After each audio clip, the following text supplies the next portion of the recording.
Buenas, hoy nos metemos de lleno en un viaje alucinante de más de 200 años para desgranar la historia del que fue, sin lugar a dudas, el primer imperio verdaderamente global del mundo, el Imperio Español. La pregunta con la que arrancamos es fascinante y es la que va a guiar todo este recorrido. ¿Cómo es posible que un reino llegara a ser la primera superpotencia mundial y que luego, lo perdiera prácticamente todo? Para entender esta historia tan compleja, vamos a seguir esta cronología. Primero, veremos cómo se forjó todo, los cimientos. Luego, su expansión, hasta convertirse en un imperio donde literalmente no se ponía el sol. Analizaremos después el coste brutal de mantener ese poder. Y finalmente, asistiremos a su gran declive. Venga, pues empezamos por el principio de todo. Y el origen de este imperio no está en una batalla épica, ¿no? Está en algo mucho más personal. Una boda. La de Isabel de Castilla y Fernando de Aragón. Y ojo, porque aquí está la clave de todo. No estamos hablando de la creación de España como un país unificado, para nada. Fue una unión dinástica. ¿Y esto qué quiere decir? Pues que Isabel y Fernando reinaban juntos, sí, pero Castilla y Aragón seguían siendo dos reinos distintos, cada uno con sus leyes, sus instituciones y su idioma. Esta idea es fundamental para entender muchas de las tensiones que vinieron después.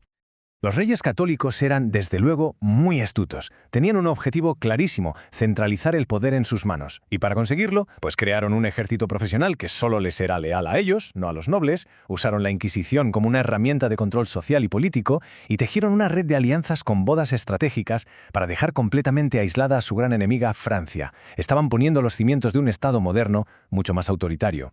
Pasamos ahora a un año que no solo cambió el destino del imperio, es que cambió el mapa del mundo para siempre. 1492. Hay que quedarse con esta fecha. En serio, pocos años en la historia de la humanidad concentran tantos cambios tan bestias.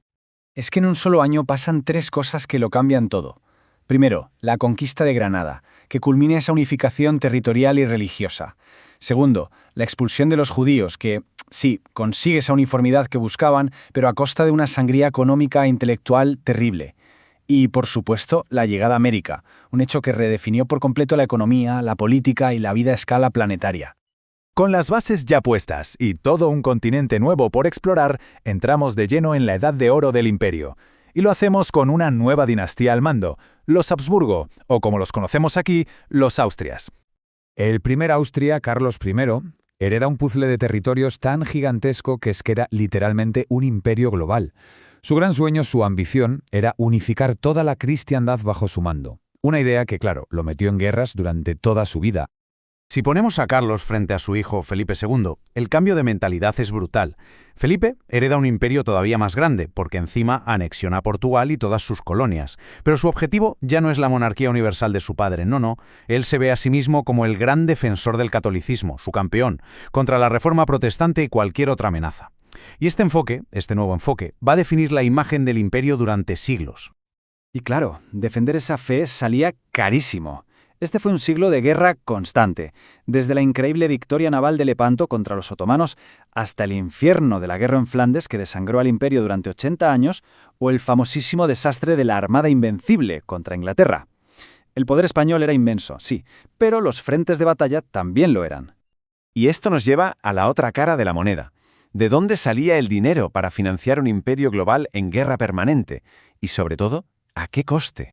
Aquí está la gran contradicción del imperio. Por un lado, de las minas de América no paraba de llegar plata, cantidades ingentes. El famoso quinto real, que iba directo a las arcas del rey. Pero por otro, los gastos militares en Europa eran tan bestiales que muchas veces superaban todo lo que llegaba. Así que, paradójicamente, el imperio más rico del mundo vivía casi siempre al borde de la bancarrota. Toda esa riqueza, además, se consiguió con un coste humano terrible. Sistemas como la encomienda o la mita forzaban a las poblaciones indígenas a trabajar en condiciones inhumanas, sobre todo en las minas de plata. Esa fue la base económica de la explotación colonial, no hay que olvidarlo. Y aquí llega la gran paradoja económica. Toda esa plata, al entrar de golpe en el mercado, provocó una inflación tremenda en España. Los precios se dispararon, pero los salarios no. El resultado, mientras la corona pagaba sus guerras, la gente de a pie en Castilla era cada vez más pobre. Y con este panorama entramos en el siglo XVII. Con una economía interna muy tocada y enemigos por todos lados, el imperio empieza a mostrar unas grietas enormes. Es la época de los llamados Austrias menores. El valido del rey Felipe IV, el famoso conde duque de Olivares, se dio cuenta del problema. Castilla estaba agotada, no podía seguir pagando todas las guerras ella sola. ¿Su solución? La unión de armas, un ejército común pagado por todos los reinos. Sobre el papel sonaba lógico, pero fue un desastre. Reinos como Cataluña y Portugal, muy celosos de sus propias leyes, lo vieron como un ataque a sus libertades y se rebelaron en 1640. La década de 1640 fue fatal. España, reventada por la Guerra de los 30 años, tuvo que firmar la Paz de Westfalia y reconocer por fin la independencia de los Países Bajos. Portugal aprovechó la crisis para irse por su cuenta. Y Francia, el eterno rival, se convirtió en la nueva potencia dominante de Europa. Se había acabado. La era del dominio español había terminado. Y por dentro, la situación era desoladora. Una tormenta perfecta. Pestes, malas cosechas, la expulsión de los moriscos, todo eso provocó un parón demográfico. Y en lo económico, pues con menos plata de América y una industria hundida, el país se sumió en la pobreza. Fue una crisis total, por todas partes. Pero, a pesar de la caída, el legado del imperio es innegable. Sigue muy vivo hoy. El español es una de las lenguas más habladas del mundo.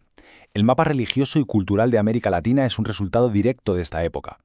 El mestizaje creó en sociedades totalmente nuevas, y productos como la patata o el maíz revolucionaron la comida en todo el mundo, salvando a Europa de muchas hambrunas. Y terminamos con una pregunta, para darle vueltas. ¿Fue inevitable esta caída? ¿Estaba el imperio, por así decirlo, condenado por su propia ambición, por su tamaño, por su estructura? ¿O quizás, con otras decisiones, la historia habría sido diferente? Es una de esas cuestiones que, a día de hoy, siguen fascinando a los historiadores. Muchas gracias por acompañarnos en este recorrido.